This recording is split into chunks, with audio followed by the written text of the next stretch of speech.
Hello everybody, this is your Digital Super Saiyan 3 back here with another video, and welcome to the month of May.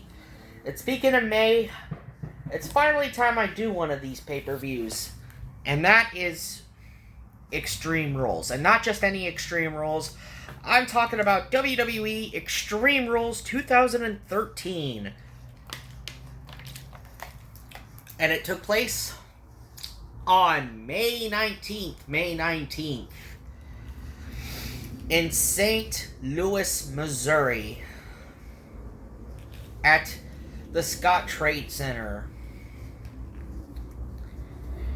On commentary, you got Michael Cole, Jerry the King Lawler, and John Bradshaw Layfield for this one.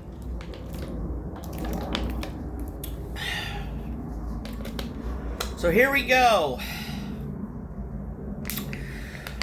Our opening contest is a rematch from WrestleMania 29 as Chris Jericho defeats Fandango. That's right, Chris Jericho gets his win back from WrestleMania, beating Fandango. And then after the program they did with Jericho and Fandango, WWE themselves did not know what to do with Fandango after this.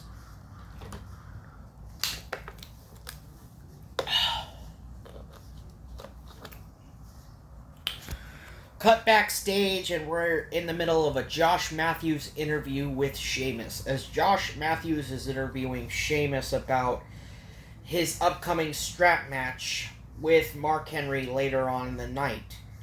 And, Sheamus has been getting under Mark Henry's skin. He's been calling Mark Henry lumpy.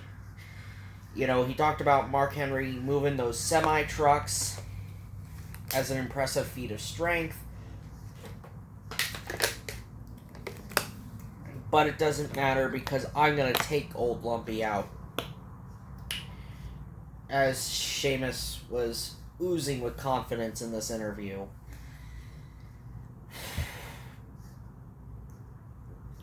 So, oh yes, I also forgot to mention, Dolph Ziggler became the World Heavyweight Champion. Became the World Heavyweight Champion when he cashed in on Alberto Del Rio on Raw. However, Ziggler didn't get a chance to defend his world title because he got concussed. Yes, that's right, Ziggler was unable to defend his championship tonight, so he got concussed. Let that sink in. Dolph Ziggler is the World Heavyweight Champion. Well, this was also stemming from the fact that Dolph also won the Money in the Bank ladder match back in 2012. Ooh, that is cold. Next up, we get our first title match of the evening. Our first of 3 title matches.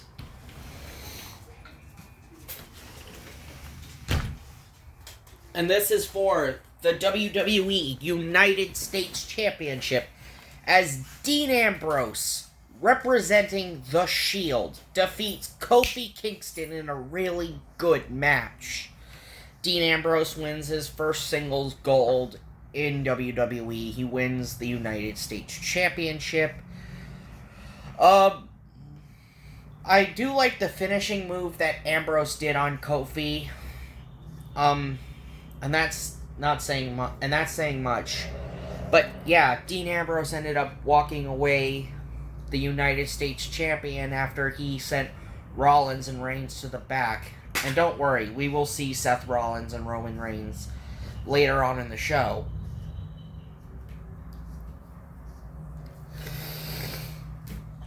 Next up, we get into, the first stipulation match for its Extreme Rules, after all. Our first of many stipulation matches on this show. And this is a strap match. Yes, that's right. The only way to win is by touching all 4 corners of the ring. Touch all 4 turnbuckle pads. And you win. Yes, so you got green lights that represent Sheamus and red lights that represent Mark Henry. If Mark Henry touches all four corners, then the red lights light up. If Sheamus touches all four corners, all four green lights in the corners will light up. And now we get into the strap matches, Sheamus and Mark Henry. Okay, well, this is probably the worst match on this show. The show itself isn't not really that terrible, but this really wasn't the best match on the show by far, because, yeah, yes, you have to touch turnbuckle pads to win this match. You can't win it by pinfall or submission. Yes, you can use the strap as a weapon. There are no countouts, no disqualification. You can't win by pinfall or submission. You can only win by dragging your opponent around the ring. And Sheamus ends up getting the victory. He manages to knock Mark Henry out with a bro kick. And then he touches all four turnbuckle pads. Sheamus manages to get the victory. Nothing more to be said here.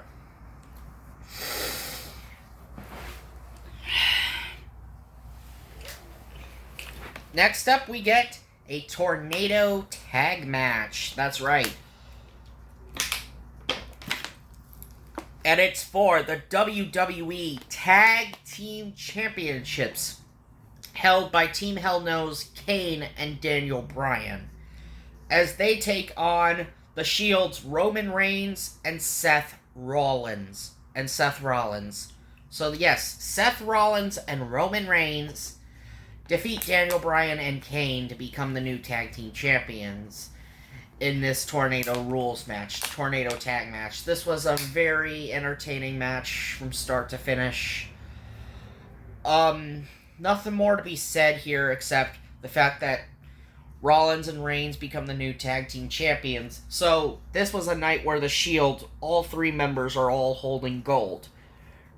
Ambrose is holding a singles title. Rollins and Reigns are holding the tag team championships.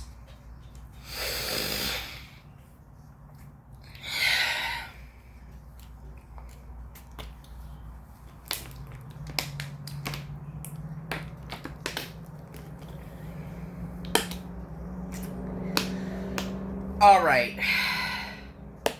Then we get into our next match. It's an Extreme Rules match. As you got Randy Orton, the hometown hero. Yes, because this is in St. Louis. This is in Randy Orton's hometown. Because they're not going to boo Randy Orton in his hometown. Because no way that the hometown of St. Louis, Missouri is going to boo Randy Orton. Because Randy Orton, is one of them. Randy Orton is the hometown hero, as he takes on The Big Show in an Extreme Rules match. Yes, that's right. Randy Orton and The Big Show in an Extreme Rules match. Now, when I was now going into this, I thought this match was truly gonna suck, but then when I actually watched it, it was mildly entertaining between Big Show and Orton. They just went out there, had a really good Extreme Rules match.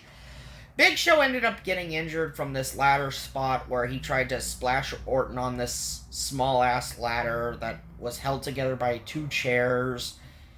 And Big Show ended up getting himself hurt. Orton ended up putting Big Show away with the DDT and then the RKO. 1, 2, 3, Randy Orton is your victor. Oh. So now we get into our next match, and it is for the WWE Championship, as John Cena defends against Ryback in a last man standing match. So John Cena at WrestleMania had defeated The Rock to become the new WWE Champion. But in the many weeks leading up to Extreme Rules, Ryback has set his sights on John Cena. Cena is also going into this match injured with an Achilles tendon injury to his heel. So yeah, with a taped up heel, Cena is having to go in there and take on Ryback. And Ryback's talking about, this is how it is, John. Me, between you and me. Me up, you down. And this last man standing match was really entertaining, a really solid match from start to finish. However, both men were not able to answer the 10 count when Ryback rammed John Cena through the curtain, setting off pyro and everything. They ran through the LED board and curtain and stuff. And the match ended in a no contest when both men had to be carried out of the arena on stretchers. Like, Cena's got this neck brace on him. Both men were really hurt in this match. So overall, not a bad match, especially since it's a Ryback match. And given my more recent opinions on Ryback, I'm not really all that enthused about Ryback. I mean, when it comes to matches that weren't in stipulation matches, I guess that's the only area Ryback truly thrived, whether it be in a weapons match stipulation, because that's probably like the only area he would thrive in. Not so much matches with, not so much in one-on-one competition, no. He's more well-handled in weapon matches or something like that.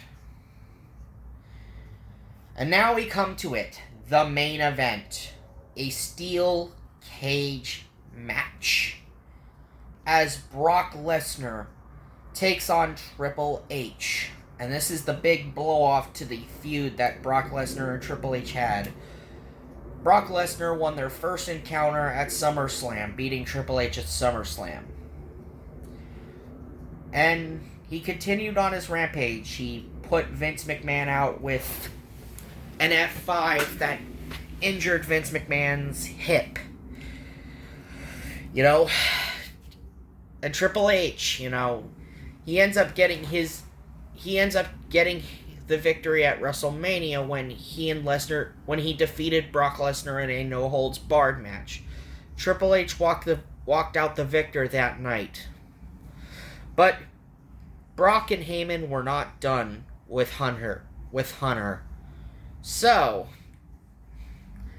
to further poke the bear, Lesnar went to WWE headquarters. He went into the main office of Triple H and smashed up Hunter's office, with Paul Heyman videotaping it,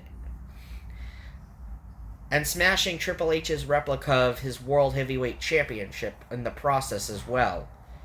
So, Triple H on Raw, cutting a promo in the middle of the ring, saying, "You only smashed one of my offices. I'm in my other office," which Triple H is standing in the middle of a steel cage. So, Brock Lesnar comes out, and the brawl ensues. Now we cut to Extreme Rules, and the cage match is actually on. As Brock was making his entrance with Heyman, Triple H ambushes Brock at the first sight, drawing first blood. He attacks Brock Lesnar and sending Brock into the cage. They begin brawling inside the cage. Brock tried to hit Triple H with a high knee inside the cage, but ended up hitting his knee against the cage wall, injuring his knee in the process. And Triple H, you see him working on the knee. He's working that knee pretty good. And Lesnar's like, Paul! You know, he's calling out to Heyman about his knee, and Paul's like, come on, man, suck it up.